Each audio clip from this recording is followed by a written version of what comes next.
Philly Just, how's everything?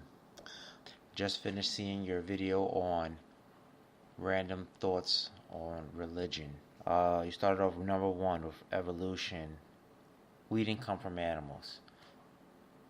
I think the idea is preposterous. It's too crazy. Going back to what you originally said, if we came from animals, why aren't the other animals starting to change into more humanoid type? Some could even speculate that, the government's covering it up, but, I just find that to be too crazy. You talked about the fallen angel that went against God, and if God was all powerful and has all this, who gave the angel all this power? I want you to think of it like this. You're a man, 33 years old, actually the same age of Christ before he died, allegedly. If you have a son and your son is half your age, he would basically have half the strength of a man. You follow me? If you think of it in that aspect right there, he can do more than what a baby can do, but he couldn't do every single thing that a man could do due to the fact that he is so tall, he's so strong, he's limited. He would be considered a younger man. Angels and demons are essentially the same exact thing. An angel and a demon are lesser gods. If you think of like a step, you would have Zeus, which is the king of all the gods, and then you would have the gods that fall under Zeus, like the god of war.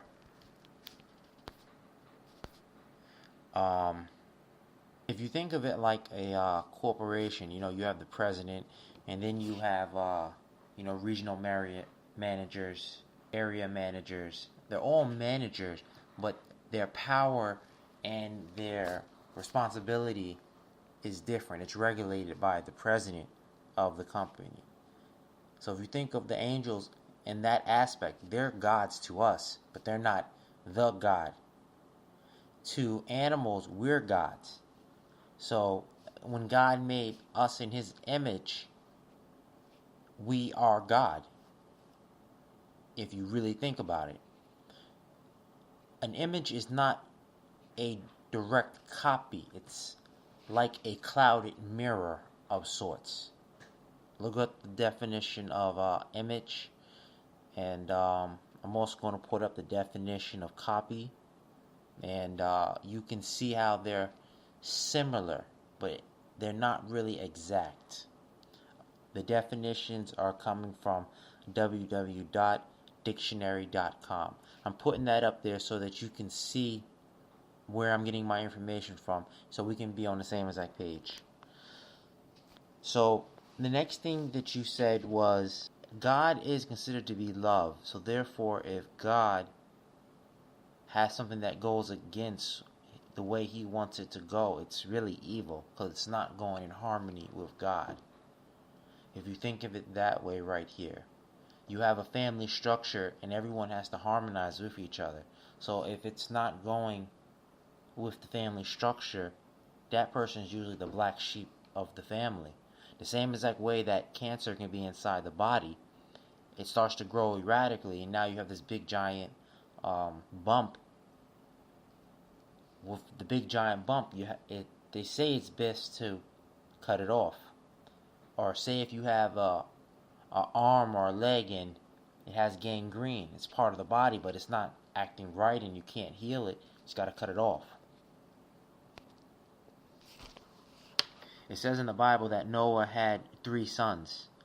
And the 3 sons, one of the sons was black, one of the sons was white, one of the sons was Asian. If you look at the 3 races on Earth, we make up a conglomerate of everything. There's only really 3 groups: black, white, Asian. Scientists have already proved that the white genes are actually the recessive genes. They're the weaker genes. Blonde hair, blue eyes are weak genes. If you have a child with a white female who has blonde hair, blue eyes, the baby, the genetics are always going to gravitate towards the dark. That baby's always going to have a little bit of color in them. if you go down south to some areas, you can see how some black guys have blonde hair, blue eyes, green eyes, hazel eyes, like all kinds of crazy combinations. Here's a picture of one guy. Everything, all colors come from black. So it's only logical if God was going to sit back and make the first people, they would be black.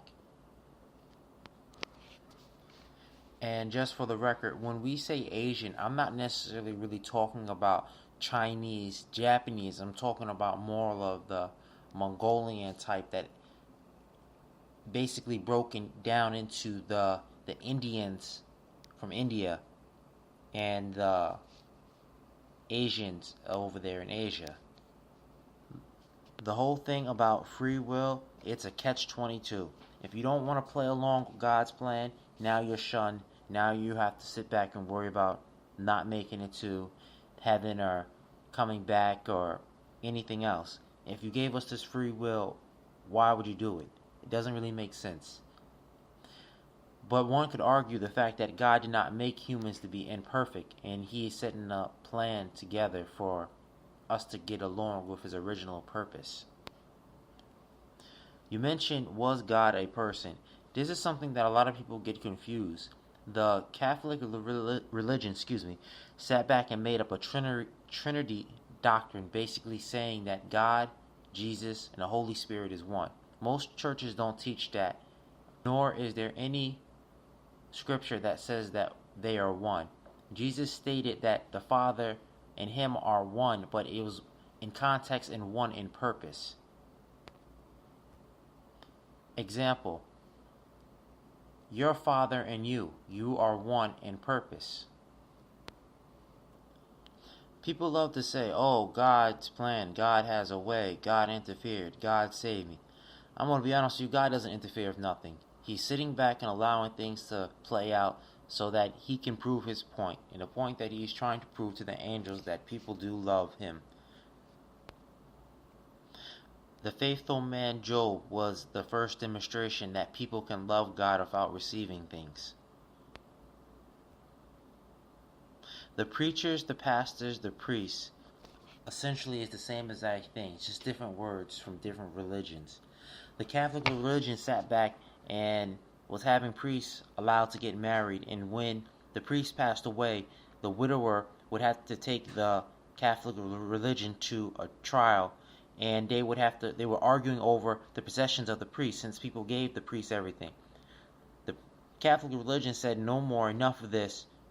We're going to have it so that you cannot get married, and we're going to harmonize this with the idea that Paul was the first priest, and he had no wife and no children. Therefore, you cannot have no wife and no children. The sexual relation that is going on is basically built up sexual frustration, and they take it out on these poor children. It's actually really disgusting and sickening. Sidebar, if you want to be gay, that's your own prerogative, but the idea of molesting a child and a child supposed to be innocent is the grotesque. Death. You really can't die because we're energy. Matter just will transform into something else. But going back to the whole idea of fearing death, people really don't know what the unknown is, and the preachers are supposed to sit there and teach that. God does not call His people home. This is something that has been taught to uneducated preachers of the South, and that misinterpretation still is carried on to this day. This is the reason why pastors, preachers need to be taught. If they're not taught, they'll sit back and spread a whole bunch of misconceptions about what the Bible actually says. And most people, listen, we are not an illiterate group of people. We are a verbal group of people. And I'm not saying that we don't read and write. We just do things better by hearing and seeing.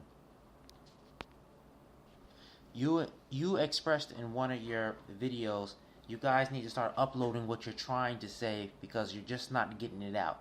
Now, I don't think you have any trouble reading. I think there's a trouble with some of the people who are trying to convey their message. Since we are black, our first language were symbols, pictures. Have you ever noticed when people try to build things, they look for the pictures? Have you ever noticed when you talk to older people, they usually say, I won't show you nothing? They don't say teach. Or if they do something, don't watch me. The whole idea of going to hell and heaven was a fear control tactic that the Catholic religion used to get ignorant farmers to keep coming to church and keep paying their salaries. A church does not necessarily have to be in a building. It can be a room, it can be a hall, it can be anything. It's just a place that's supposed to be together, free from politics, free from money, and a place that's clean, because cleanliness is close to godliness. Yes, people can pray outside, and yes, people can come to someone's house and have a prayer meeting. There's really nothing wrong with that. These ministers are nothing more than crooks. When you sit back and pay your 10%, when you tithe, that is supposed to go directly to the church. And I'll say that again. That's supposed to go directly to the church, not to the pocket of the priests, the preachers, the pastors, the ministers. It says in the Bible, if a man cannot work, therefore he cannot eat. So these preachers need to sit back and get themselves jobs. Who wrote the Bible? The Bible was inspired by God. The men had visions. There's 66 different books of the Bible. A lot of these guys did not know what they were writing. They just recorded their visions, their dreams. You asked one simple question, and I'm going to end it off with this right here. Are these books true? This is the reason why it's called faith. You really can't back it up. On the last note, you basically said that things get lost. Basically, it's called lost in translation.